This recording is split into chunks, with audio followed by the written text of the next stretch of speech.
Welcome to GNN, a weekly Fallout-themed podcast brought to you by Shoddycast, makers of The Storyteller, a Fallout lore series, and Skyrim, the Storyteller, as well as Hidden History. I'm your host, Charles Battersby, and with me is my co-host, Austin Horrigan, genetic mutant under the control of the Enclave. Time to die. And luckily, we no longer need to panic because very shortly, in fact, on October 23rd, cheeky bastards at Bethesda announced that Fallout 4 has gone gold. I was amazed, like with the announcement at the number of versions that they had to ratify. Maybe like actually a little bit less. I felt kind of bad for my impatience because they have 27 different versions of the game that they had to okay before actually saying it had gone gold, which makes sense for the most part, like when you really think about it, but man, that just sounds like a lot, because in my head I was like, oh, there's PC, Xbox, and PlayStation. That's 3 whole versions right there. And then they got to do one of those for each different language or region. Mm-hmm. And even, there are different English language versions of it, depending on what country it's going to be released in. There's a certain country that always seems to edit out the fun stuff. Australia, I'm looking at you! So tell our viewers a little bit about what Australia has done in the past when it comes to editing out the awesome, cool things from video games. Well, I do believe Australia is one of the culprits into all the weird drug names that Fallout has. That because they just have very, very, very strict censorship laws over there. That's kind of but protect the children kind of motivations, which is funny because the laws are aimed at games that are targeted toward people who are 18 and over. But they are very censorship happy in Australia, which is so funny because I always thought of them as like the party country, but you can't party like in your games. Yeah, it's like their kids are going to get eaten by the drop bears and the poisonous kangaroos, and now they're worried about some game.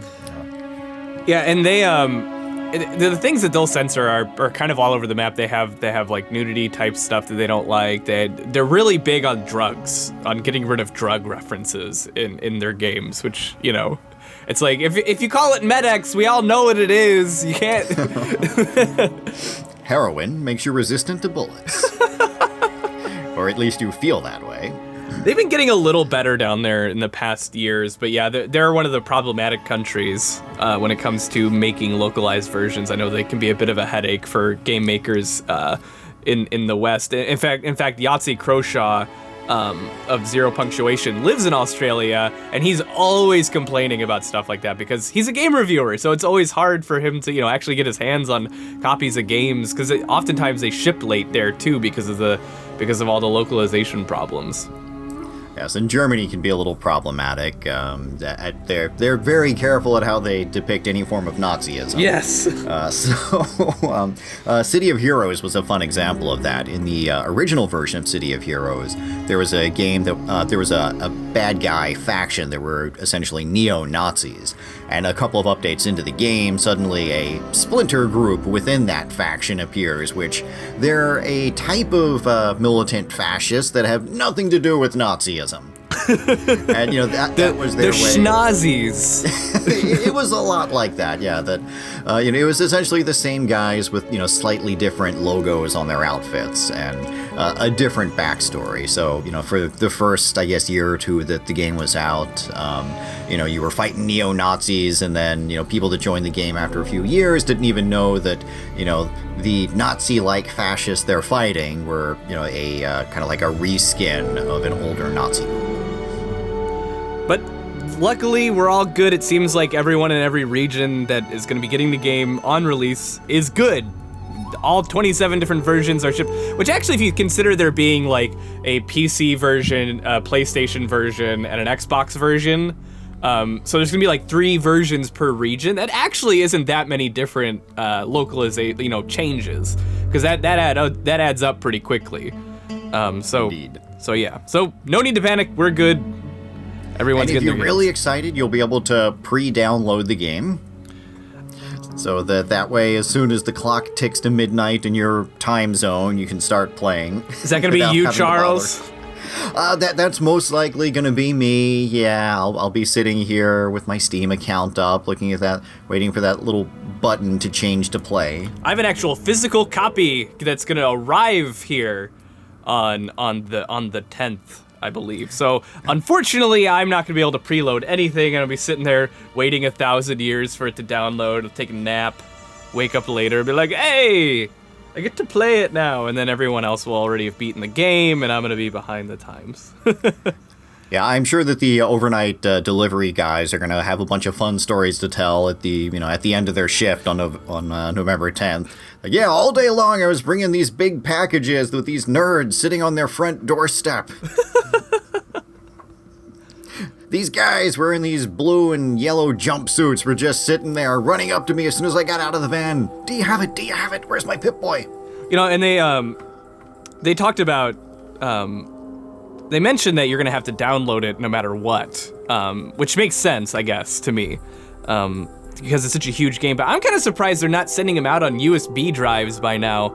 Like, why are we getting a disc? It's friggin' 2015. Do I even have a disc reader? So this brings up an issue with me. That, in the old days of games, the entire game was on that disc. And, that's all you ever needed. And now it's, the day one update, or, even when you buy the Game of the Year edition, you don't get the DLC content on the disc. You just get a code to download it. And, maybe 5 or 10 years, it's not going to be a problem. But when we're looking at 15, 20 years from now, is Fallout 4 going to be unplayable? Because you won't be able to play it unless there's an active server somewhere. So we also have, in smaller news, we have someone made a Fallout beer. And damn it, I want it, but I can't have it. Yeah, so the Fallout beer is only available in the UK. Darn it. Which is very strange, because you would think that the one merchandising deal that Bethesda would make regarding in-game products would be finding, Coca-Cola or some other cola beverage company and just making a real, actual Nuka-Cola that looks like the thing in the game. But nope, we don't get that either. We don't get anything good, Charles. And in non-Fallout related news, I think Bethesda, as Fallout is approaching, they're starting to roll out another hype train. It's a shorter hype train, just the engine and caboose. But they've shown the trailer for the new Doom game, and they're talking about the alpha build that'll be playable.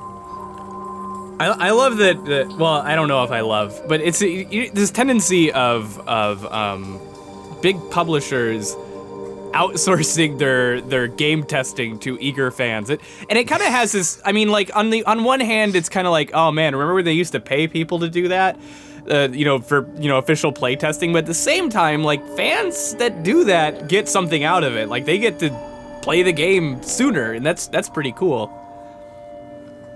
Although if you are in one of these early alpha build playtests, I do think that you should get an employee discount on the main game and qualify for insurance benefits if you're playing more than 40 hours a week. For that carpal tunnel. So do you think there's a lot of crossover between Doom fans and Fallout fans? I don't know. Like, Doom certainly has a legacy that is different.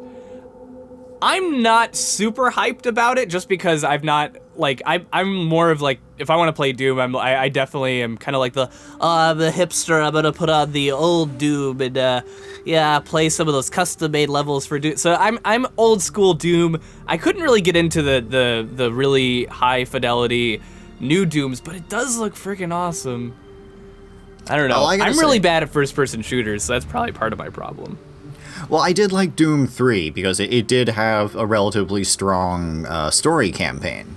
They put a lot of effort into ensuring that it's not just the training level for the online game. And it was also, and when the first Dooms came out, they really didn't have a lot of ability to tell stories back then. No. So I thought Doom 3 did a really good job of explaining, this is what Doom is about, and, the demons on Mars is what separates us from all the other shooters. You would get like a couple paragraphs of an exposition dump in between the different chapters that was like, you killed the big bad enemy, but now something bad happened, and now you're in hell, and there's even more big bad enemies to kill, and you're the guy, and go kill everything. That was Doom 1 and 2 in a nutshell.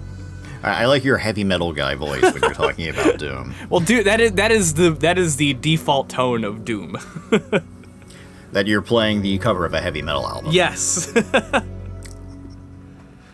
All right, so viewers, let us know. Are you a Fallout fan and a Doom fan? Did any of you grab Halo 5 when it came out this week? So let us know, and we're still curious. There seems to be, a direct competition between Call of Duty and Fallout 4. So if anyone out there is a big Fallout fan that's decided to grab Call of Duty on opening weekend, let us know. So it seems that we have finally fooled the big people at Bethesda into playing the game our way and releasing news in a timely fashion before our podcast starting on Monday, where we got one of the shortest videos I've ever seen of one of the perks from Fallout 4. So this is the Big Leagues perk. It's the melee combat perk that gives you bonuses to doing damage with handheld weapons, and you can also get an increased chance of decapitating someone, which I think is hysterical. And I hope we see, some of the limb-based perks working like that, where you can blast someone's limb right off.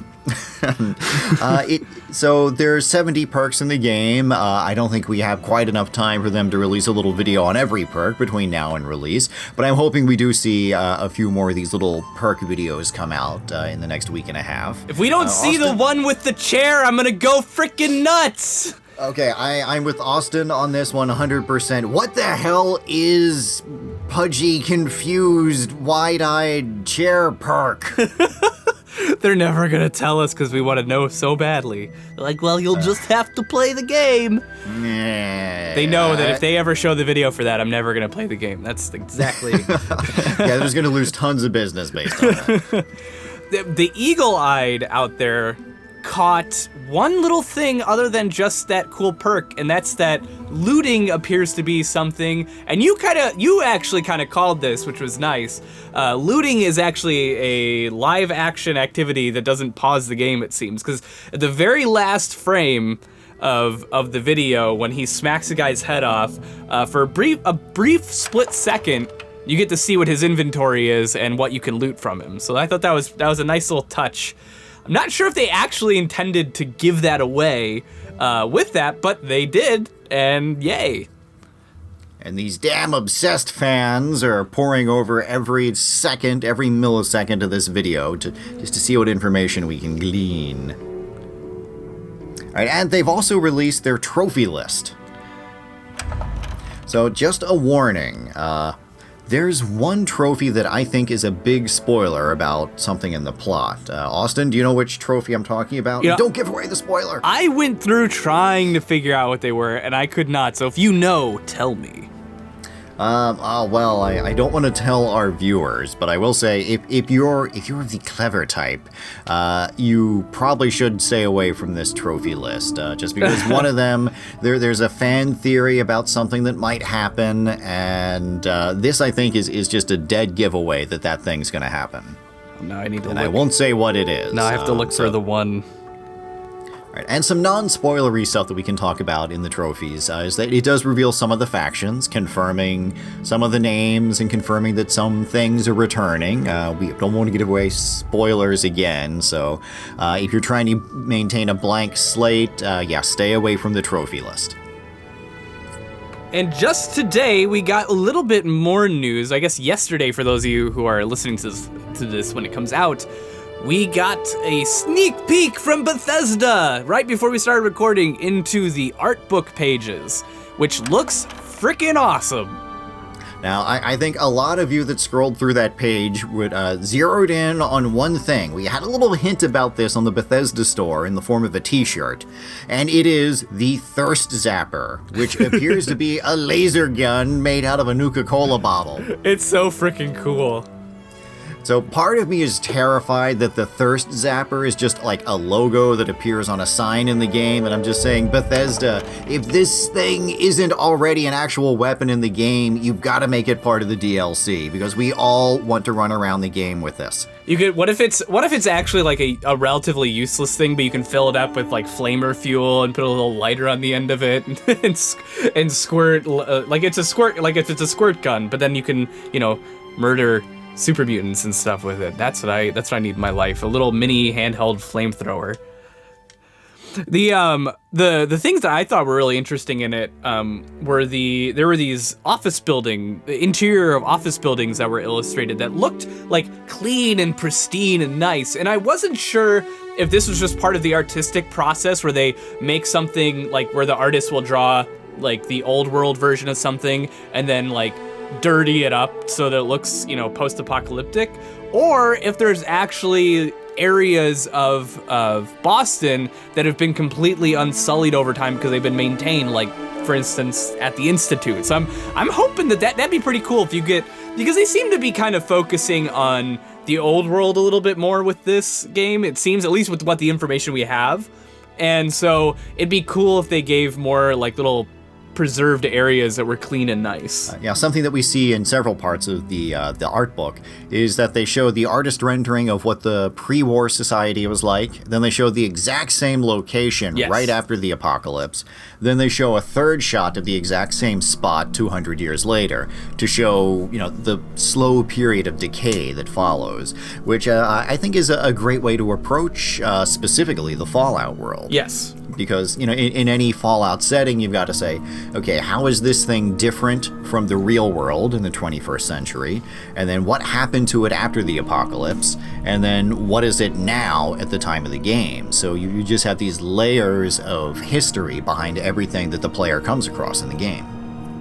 And also there was some and I'm curious if this will make an appearance in the game, but there was a super mutant that had like multiple eyes, which I think would just be kind of fun to have some cosmetic differences in the super mutants. Yeah, I like the notion of the local flavor of forced evolutionary virus. Yes. And, and that in Vault 87, the mutants were, that particular strain. And so now, we don't know how Bethesda is going to justify the mutants up in the Commonwealth. But, it's all the beer nuts, the beer nut dust from the baseball stadium has mingled with the forced evolutionary virus. Other than that, there wasn't too much that was revealed in it. Other than, again, the return of that newly, like, in Fallout 3, Nuka-Cola bottles were, and in New Vegas, they actually looked like actual Coca-Cola bottles, but they've been going with this redesign that looks like a rocket ship in some way. And I'm kind of curious if they're going to actually have an explanation for that. It's like the little lore nerd in me. It's like, are they going to explain that? Are they going to tell us why it's a different shaped bottle? Because it's driving me crazy. I need to know, but they probably won't. But maybe they will. Even if it's just like one terminal somewhere. Yeah, I gotta wonder if like the narrative design department and the art design department are constantly fighting with each other. It's like, if you change the way that looks, I have to write an excuse for why the mashed potato box looks different. Right, so we had a viewer build response, and at Hayden McLaser writes, I'm gonna do a super strong melee build with the morality of Rorschach from the Watchmen comic. So first, I think Rorschach is an excellent character model to base your character on in a game that has these moral choices. Austin, do you want to tell our readers a little bit about, what is her name? Ayn Rand? Oh, Ayn Rand. He's teasing me because I kept saying her name wrong before we recorded. Yeah. But you did have an argument with someone that insisted you were pronouncing it wrong in a Hidden History once. It drove me nuts because I spent like 3 days. I spent like 3 hours watching old interviews with Ayn Rand and listening to how people spoke her name and how she pronounced her own name. It's Ayn Rand. I know it's Ayn Rand. It is Ayn Rand. Anyway. There's actually a trailer for the Fountainhead movie adaptation where the voiceover guy says, based on the novel by Ayn Rand. Oh, that hurts. Yeah, she's the overly verbose and cold and calculating objectivist superhero that is lampooned in the BioShock series. With her most famous book being Atlas Shrugged. And I guess she's an inspiration for Rorschach as well.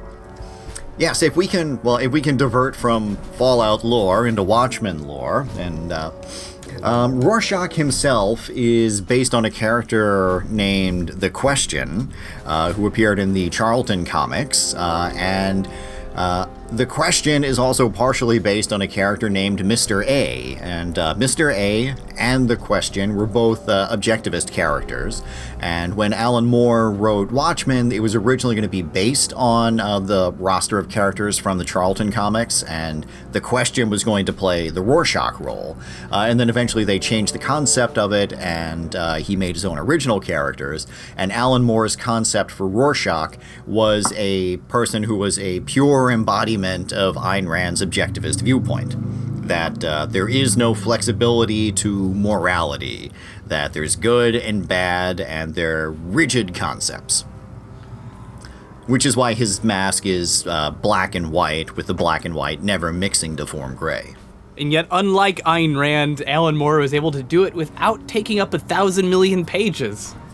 And the fun part is Alan Moore really didn't care for Ayn Rand's work. People think that, he must be some grand objectivist. And it's like, he's just a really good writer that perfectly captured, what makes that philosophy interesting. He's not an objectivist. He's a fucking wizard. Have you seen what he's a wizard, everybody. So if you love Rorschach, then Alan Moore was probably making fun of you. But if you do love Rorschach and you don't want to read the 1,000 pages of Atlas Shrugged, you should try Ayn's one of her earlier books, which is called We the Living, which is a shorter, less talky book that gets across her principles, but without being quite as verbose, as Austin says. Now, objectivism is actually important to the Fallout world because we do have these clear moral divisions of good karma, bad karma actions. But sometimes the developers are a little clever, that the negative karma issues aren't necessarily Sometimes the bad karma is actually a more objectivist viewpoint, where you aren't necessarily going to help someone because helping them in the short term will have long-term problems. But doing something that seems bad now will actually be the right thing to do in the long run. This is kind of the problem with split morality in games a lot of times. It just, like, if you look at it, it's kind of like, oh, the good choices, it makes my feelings feel good, and bad stuff is like, you hurt my feelings, and that's usually how morality goes in most of these games. Even if like the end, like it's really one of those situations like, no, this choice is better for everyone. Like, really, I know it hurts your feelings, but like, seriously, guys, the other way is bad. Now, Obsidian does this a lot in their games. If you played Knights of the Old Republic 2, one of your characters is, well, technically evil, but everything she encourages you to do is more along the lines of, well, if you don't help them now, they'll grow stronger. So there was a heap and dose of objectivism in Knights of the Old Republic 2, and you occasionally see that in New Vegas as well. And then we have, we're coming up on our Ask a Lore Nut segment, where we lost the original tweet asking us this question, but we remember the spirit of the question. It was basically asking, hey, what's up with the Commonwealth? What is the Commonwealth and or Commonwealths? And that's actually a relatively easy thing to answer. Sometime after World War II, in the Fallout timeline, the United States government split up the country into 13 regions that kind of acted like big states.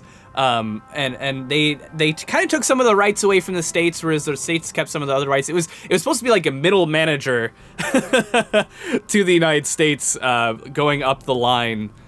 Do you want to talk a little bit more about that, Charles?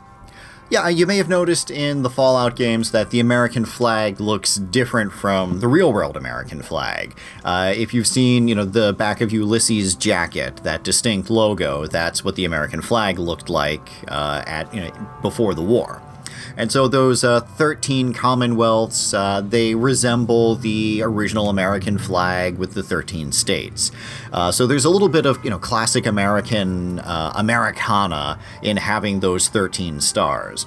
And it's also a little hint that, the federal government was trying to take power away from the 50 states and try to consolidate power into 13 more easily bullied organizations. And part of the lore of the game franchise is that it was supposed to make the United States more cohesive and more of a, everybody works together better and, and make everything more efficient. But of course that's not really how American politics at all work, and it just became 13 big factions, each fighting for supremacy, of course, which probably, wouldn't surprise anyone who is familiar with the landscape of the United States political spectrum. And of course, by the year 2277, the only place in the wasteland that we know of that still goes by the term Commonwealth is the Commonwealth.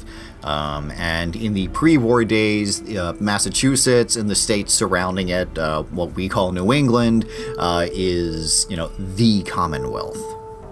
And before the war, it was, I believe it was called the New England Commonwealth. Or maybe, actually, probably not. Don't quote me on that. No, it was called the New England Commonwealth. I looked it up. All right, well, then quote me on that, because I'm authoritative. Now, something that I always thought was fun is people kind of forget a little bit that the United States annexed Canada because they were like, we're tired of your shit. We're taking you. They just did, basically, if you read the lore of the game, that's basically their attitude. They're like, we're just, you know what? This should have happened a long time ago. You're Canada, you're ours now.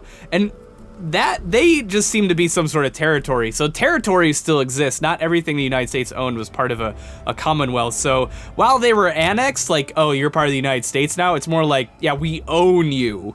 So it's, whereas the Commonwealths had a little bit more rights as far as that was concerned. All right, so that just about brings us to the end of today's GNN. However, it's vaguely possible that Bethesda is still planning on sneaking some news under our noses. So at about 3 p.m. EST, that's Eastern Standard Time, we are gonna be doing on this very channel you are on right now, a live stream that will be 3 p.m. today, which will be about anything Bethesda related, but we will also be playing the Fallout, which demo is it? Is it Fallout 2? The Fallout 1 demo. But we're also going to be bringing you a special treat in the event that there's nothing really to talk about, in that we will be playing, or Charles will be playing, and I will be mocking the Fallout 1 demo.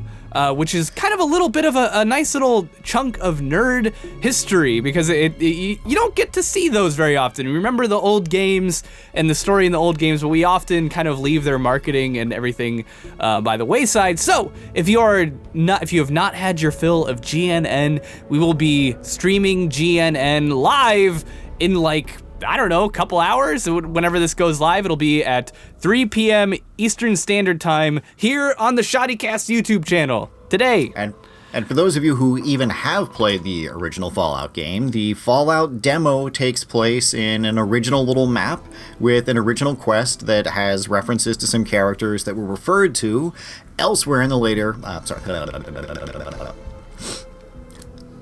And for those of you who have played the original Fallout, the demo that they released is actually an original map with an original storyline, so this is something that you did not see anywhere else in the game, and we will be playing through it to show just how Interplay tried to market Fallout when it was first released to people that had no idea what Fallout might be.